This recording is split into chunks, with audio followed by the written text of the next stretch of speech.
Welcome to Unapologetically Sensitive, where you can learn, relate, laugh, and maybe even live a bolder, brighter life. I'm your host, Patricia Young. This is a weekly podcast where we explore the strengths we have because of our sensitivity and some of the challenges it poses as well. The information in this podcast is not a substitute for help from a licensed mental health professional.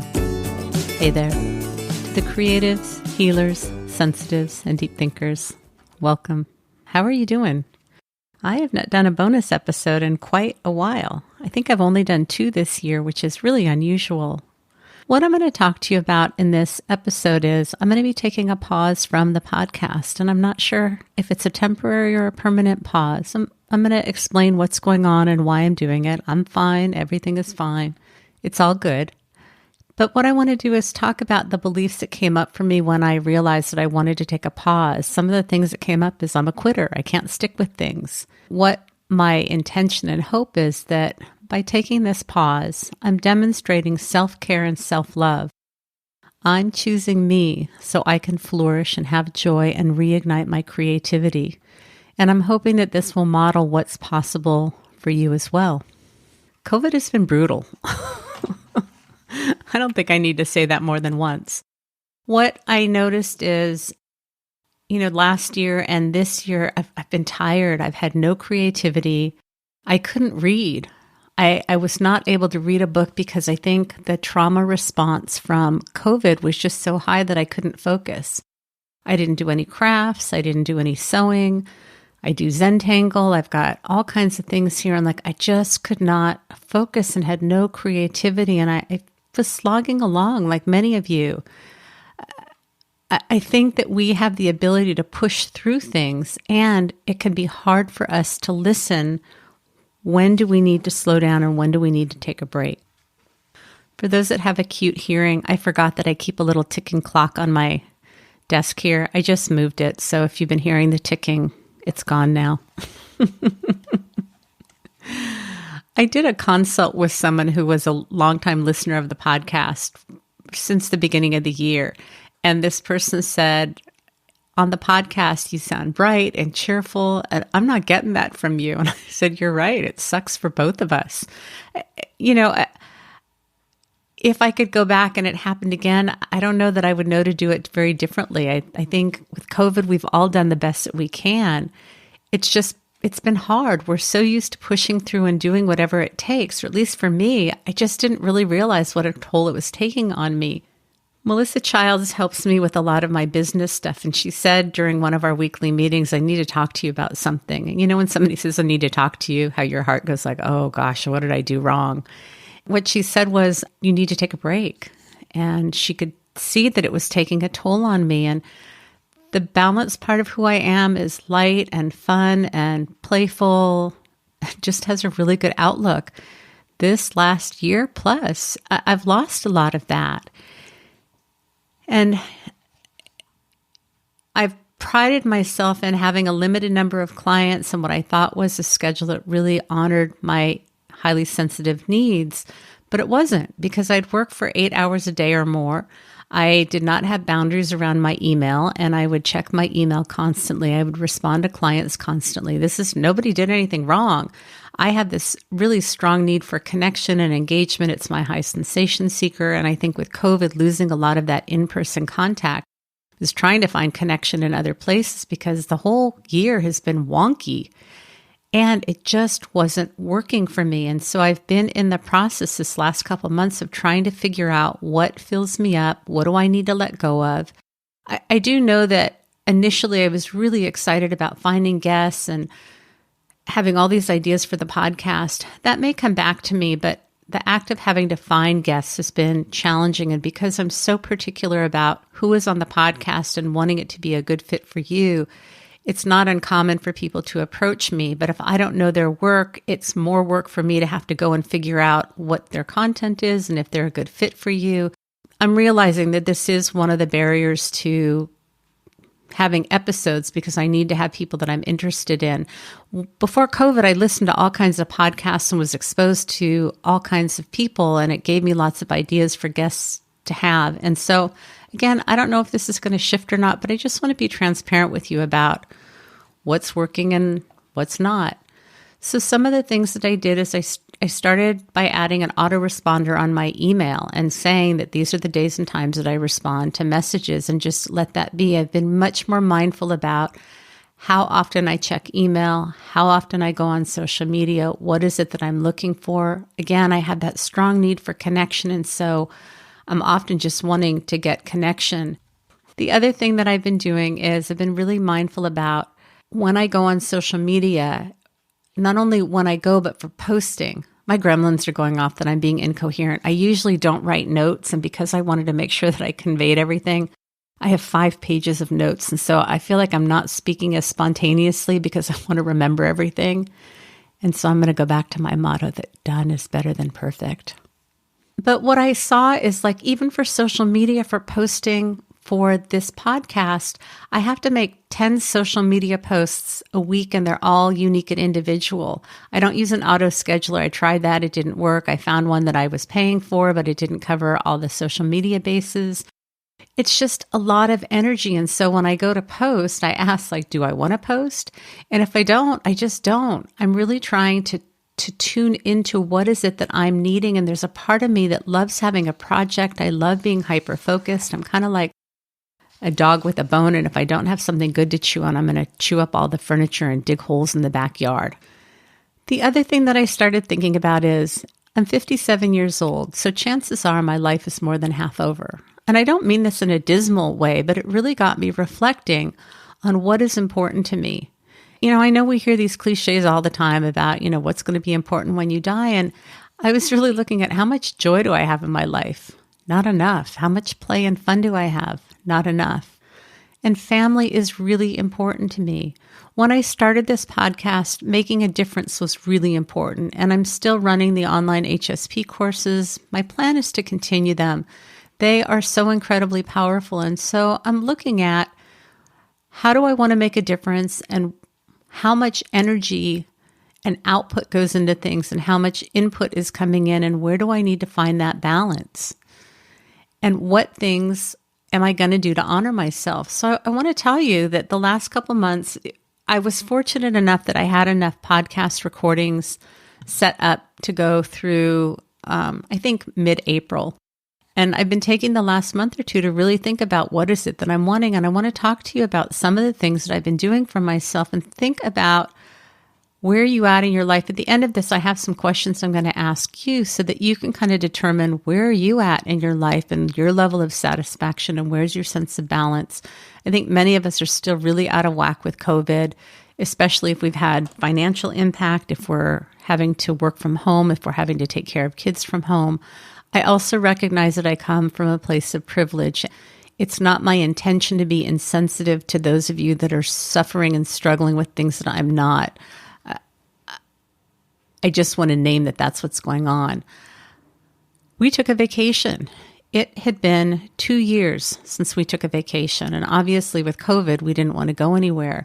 But we rented a cabin in the mountains. My kids came. We brought the kayaks. I brought a book. I haven't been able to read for a year. I'm an avid reader. I actually read an entire book. I'm reading a second book now. So my focus is starting to come back. That sense of hypervigilance is starting to drop down, where now I can start to engage in things that are feeling fun for me. I did check email while we were gone. I did put an autoresponder on, but because the course was launching the week that I got back, there were some last minute things that needed attending to, but I really checked in with myself of, am I responding because I feel that sense of responsibility, or do I want to respond? And knowing that people can wait a little bit.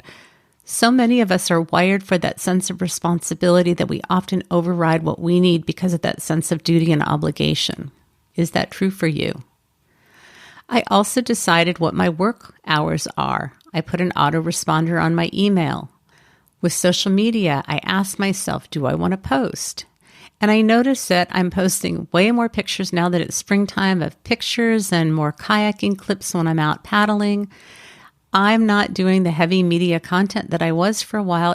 It was tiring me. And if I'm inspired, I'll do it. But really looking at where do I want to show up in a way that honors me without pushing. The biggest thing that this whole process is about, and I really hope that I can articulate this to you because I think it really is a key component that when we drop back, we give ourselves an opportunity to trust the process. Here's the best analogy that I can give you, and I don't know that it's a great one. If I'm in a relationship with someone, but say I have a problem, I don't know, I have some shame issue, and I don't share that with the person, and I always maybe I struggle with some depression, and I'm afraid that if I let the person see that, or I struggle with my relationship with my kids, that they're not going to like me. And so every time I talk to that person, I'm with that person, I curate how I show up, because if they see that I struggle with my parenting, let's use that one, that they're not going to like me. They're going to judge me. They're going to think that I'm not a perfect parent, and they're going to abandon me. If I have something really hard going on with my kid that day and I get together with them, it could be an opportunity to get support, but I don't bring that to the relationship because I don't trust that they are going to love that part of me that feels like it's imperfect. I never get a chance to really fully relax in the relationship and to see that it's possible that this isn't the relationship that could tolerate it, but I never get that experience of being able to show up being fully authentic and seeing that I'm lovable 100%. This is the same process with the podcast. I've had to question, like, who am I if I'm not a podcaster? Who am I if I'm not posting on social media? I've really chased the downloads, the follows, all of those markers that validate me, because it also gives me a sense of connection. There is a part of it that's valid, that I want to see if the content that I'm creating is being received and is it valuable.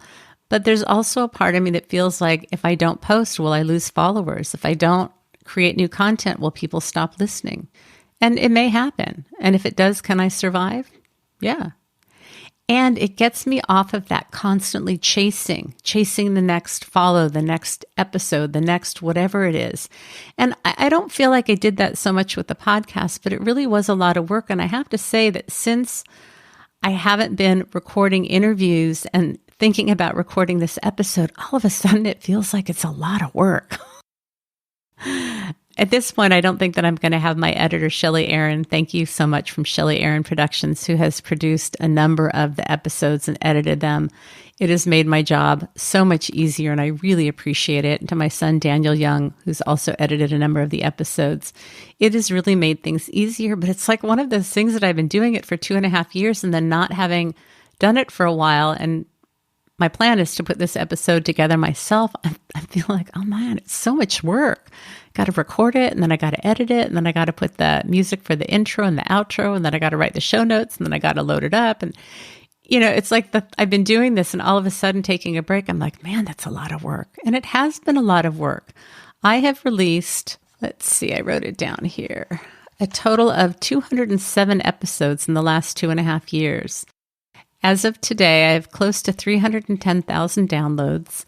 I mean, I've been working really hard and have created something that I know has changed lives. You have reached out to me and told me what a difference this podcast has made to you, and that is so important to me. And it's okay for me to switch gears right now. It's okay. So with this sense of trust, knowing that I can be authentic, I can do what honors me, and trusting that the rest will take care of itself. So I've been actively thinking about, what is it that I want more of in my life? Where am I out of balance? I want more joy, more play, more kayaking, being in my body. We've talked about this because of all my trauma. My go-to response is dorsal, which is freeze, which is not being in my body. And every time I'm in my body, I feel alive and connected, and it's where my healing is. I love getting the water balloons and hitting them with a baseball bat. And we did this last summer. And yesterday I told my husband that when the water balloons come back at Costco, I wanted to get a couple of packs, because it is so much fun. When the kids are down, we do water balloon tosses. We just have so much fun. We went to Costco yesterday and the water balloons were there, and we bought a couple packs. Normally we do this when the kids are home, but I can have joy anytime, anywhere. And I asked my husband if he'd be willing to throw some of the water balloons to me, and I'd hit him with the bat. It is so satisfying for anybody that has a ton of repressed anger and rage. It is so satisfying to hear the water balloon hit the bat and then to get the refreshing splash of water on your face or on your body. And it was easy. We did one pack. I think there were 45 balloons in a pack. It comes with an autofiller on the hose. It took less than 20 minutes. So satisfying. I deserve joy. Reading. I want to start reading again. I love sitting in my hammock. I love sitting on the front porch. I want to start swimming again as soon as there's a place for me to swim. I've really been looking for groups that have that sense of safety and connection. I do an amazing job of creating these amazing groups for HSPs. And I found one group, and I want to find some places where I can go and have that sense of connection and belonging. Time with family has been so important, especially over this last year. And recently we had something happen in the family. Everybody's fine. Something that really called for extra attention on my part and care, because sometimes hard things come up. And I am so grateful that my husband and I have been able to show up for our family in ways that are meaningful and that matter. Continuing to have connection with friends. Really, the more in-person time now that I'm vaccinated, a number of my friends are vaccinated, I'm missing that connection. COVID has been so isolating, and I just need that in-person time. And then looking for other couples that we can spend time with. So where are you wanting to create more balance in your life listening to some of these things? Do you have that sense of balance? I know right now not everybody has the freedom to have everything that they want, especially if you are working from home, if you've got young kids at home, if you are struggling with a job, struggling financially, you're in school. I am not sure if this is a temporary or a permanent pause with the podcast. I just kind of need to sit with it. I can tell you that since I decided to put a pause on the podcast, I do see things and I go like, oh, that would be an interesting person to have as a guest. And I have a list that I'm running in case I do decide to record again. I just don't know. If you are one of my clients, I will continue to see you. I'm not going to stop my private practice. My plan is to continue to take all the holidays off, and then I'm really looking at incorporating more vacation time during the year and taking more time off. I really need to do that for my own well-being. And if I'm fresh and refreshed for myself and for my clients and family and friends, everybody gets the best of me. I know, again, this is coming from a place of privilege, but it's really okay for us to take care of ourselves. We're supposed to do that. My plan is to continue the online HSP courses. The next ones are going to start in June and then September. If you want to find out about upcoming courses, you can either check back to my website at unapologeticallysensitive.com. There's the HSP groups page. Or if you sign up for my newsletter, I've been sending out a monthly newsletter. I'm going to take a pause. There will be one coming out, I think, on the 18th of April, announcing who wins the copy of Esther Bergsma's book, The Brain of the Highly Sensitive Person. Then I'm going to put a pause. But what I'm thinking I'm going to do, and nothing is in stone, but I will send out a newsletter when I'm ready to start the next round of courses. And if I do record an episode, I may send out a newsletter. I'm just trying to figure out how I'm going to be doing this. What I may also do is record some episodes with previous participants that have taken the online HSP course. I'll tell you, I've been running these for almost 2 years now, and I have seen so much incredible transformation. And I think especially coming out of COVID, what I hear people say consistently is, it is so nice to be with other people that get them. Even though there's variability among us, being with a group of people that get you, that sense of connection and learning is so empowering. And what I want to see is empowered and enlightened HSPs that know who they are. And what I see is, as people learn about the trait and understand that this is how they're wired, they sink into this place of acceptance around it and then are able to set boundaries and limits because they know this is just how I am. This is what I need. It's not a perfect process. Really, what I hear people say, we always do an ending group where we talk about the changes that people have made, and it just warms my heart to hear how much people have changed after taking the course and being around other people that are wired like them. And people say, my therapist tells me that I'm fine, but when you're with other people that have no vested interest in validating you, it can be incredibly powerful. The other thing is that I may end up writing a book in this space. I don't know if all of you know, but I was asked by a publishing company months back if I wanted to write a book, and I just did not have the space to do it. I don't know if the offer is, that's Gracie, did not take off her collar before I recorded, and she's feeling a little frisky, which is a good thing. So I don't know if the offer is still any good. I just feel like I need to create space for my creativity to come back, and then we'll figure out how I'm going to fill that. If you're wanting to stay connected, I do have the closed Facebook group called Unapologetically Sensitive. There are 3 questions that you need to answer in order to be admitted to the group to make sure that everybody's there that's supposed to be there. If you want to follow me on social media, you can go to my website, unapologeticallysensitive.com, and all of my social media handles are there. If you're interested in getting merchandise that says Unapologetically Sensitive, you can go to my store at patriciayounglcsw.com. I'm not done yet. I still have questions to ask you. So if you're ready to tune out, you can, but I do have more stuff. If you want to reach out to me, you can reach me at unapologeticallysensitive@gmail.com. And if you are wanting to listen to another podcast in the meantime, there's a great podcast called The Highly Sensitive Human by Jules DeVito. So here's what I want to ask you to just assess where you're at. How are you sleeping? What's your level of joy? What do you enjoy in your life? Are you able to acknowledge things daily that you're grateful for? Are you doing things that help you feel connected? Time with friends, time in nature, quiet time, reading or listening to a book or a podcast, creative time, time to move your body, learning and education, play, laughter, joy, entertainment, recreation. What changes would you like to make? We all have different seasons in our lives, and sometimes if we're building a business or we're having children or we're launching kids or we're just getting married, we have times in our lives where our focus is very different, where we're creating and producing, and other times where we need to shift. So it's not that we should all be doing the same thing at the same time. You know for you if what you're doing is working, and this is an opportunity to think about, do you need to make some changes? And if you can't make those changes now, can you think about what it is that you'd like to change, and think about what do you imagine would change in your life if you were able to make those changes? And there may be ways to get that without having to make the changes that you're thinking of. I know that's very vague, but sometimes if we think about, I need more vacation, but I can't take a vacation, but maybe I can take a few minutes every day to sit outside and relax. That's kind of what I'm talking about. And are there ways for you to get some of what you want now? I have grown up on this podcast. It has really been transformative for me.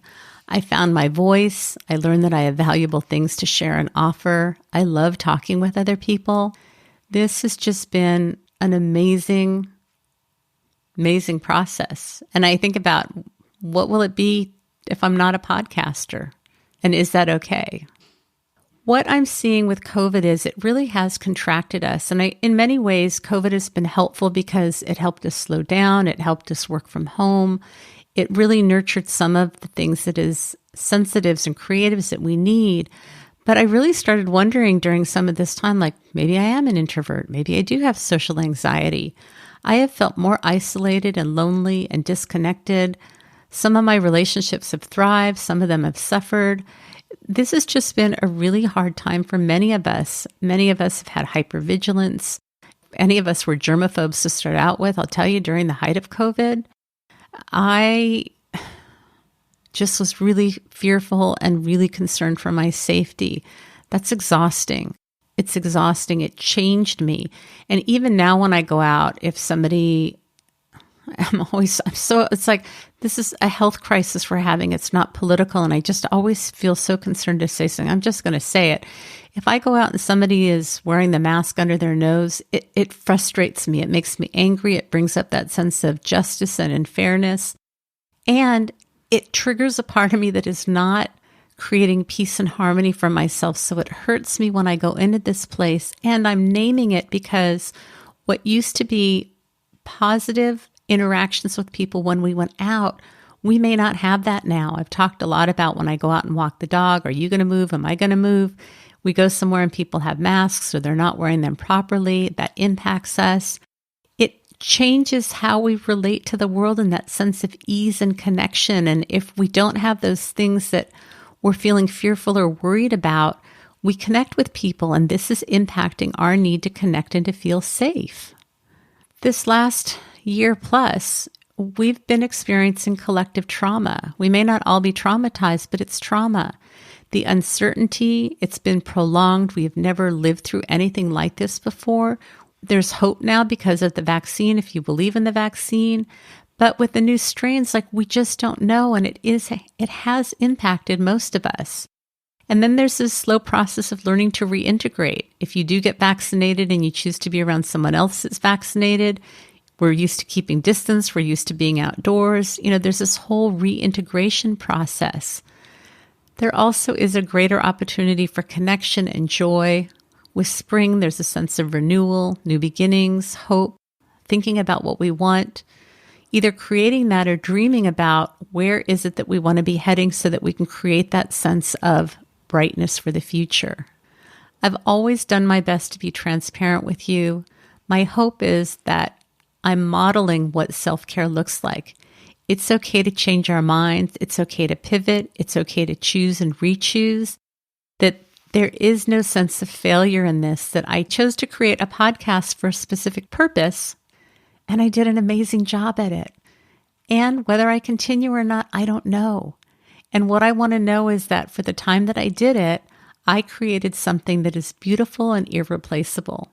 I really had so much fear about, I'm not an expert in being an HSP and other people are, and what do I have to bring to it? And I know that my authenticity in talking about my wounding and my healing has touched many of you, and my hope is that it's normalized the struggles that we go through. I think the more we can be authentic and real and trust that however we show up is really okay, that's when we get to start our healing. And it has been such a pleasure to be here and to be in your ears for the last 2.5 years. It's okay to take care of ourselves. We're supposed to make ourselves a priority. It's okay for me to choose me over you, because when I choose me, then I can show up for you. We're supposed to have joy and pleasure and laughter and fun. Many of us, me included, are wired to be very responsible, very committed. That sense of duty and obligation, it's an amazing trait to have. And do you need to let a little bit of that go in order to have more joy and lightness and fun and laughter in your life? I'm not saying that the big feels are not okay. I'm not doing an either or. It's a both and. I'm wondering if you can hear Gracie. She's playing in the background. I really want to thank each and every one of you for being listeners, for being part of the Facebook group, for reaching out and emailing me, for everybody that's taken the online HSP course. These connections have been invaluable to me, and I love hearing from you. I love seeing how you're growing and changing. It really has been an honor to have you as listeners and Facebook member communities and taking my course. I just feel so honored to do the work that I do and to see the beauty and grace and struggles and all of the stuff that we experience as highly sensitive people, as creatives, as deep thinkers, deep feelers. So I finished my pages of notes, and now it's just me and you and a screen where I'm talking. Not sure if I'll be back. There are a ton of episodes to listen to. A lot of the early bonus episodes, I don't know why nobody listened to them. I really think I should rename them. A couple with my son getting sick and going into the hospital. The outcome was great, and there's amazing information about how we learn or don't learn to communicate with our kids. If you're not caught up on the episodes, you can also get the top most downloaded episodes if you go to my website. I don't know if I told you how to subscribe to the newsletter. If you go to my website, unapologeticallysensitive.com, there's a button that's on the middle of every page that says subscribe to my newsletter. There's also a button there if you want to get the top most 10 downloaded episodes. There's enough content to keep you busy for a while. It has been a pleasure and an honor to be here creating this podcast for you. I appreciate each and every one of you. My hope is that you will find some laughter, some joy, some brightness, that you've learned to embrace who you are and that you know that there is nothing wrong with you.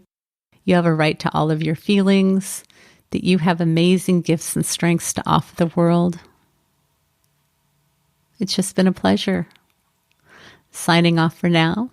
Remember, sensitivity is nothing to apologize for. It's our superpower.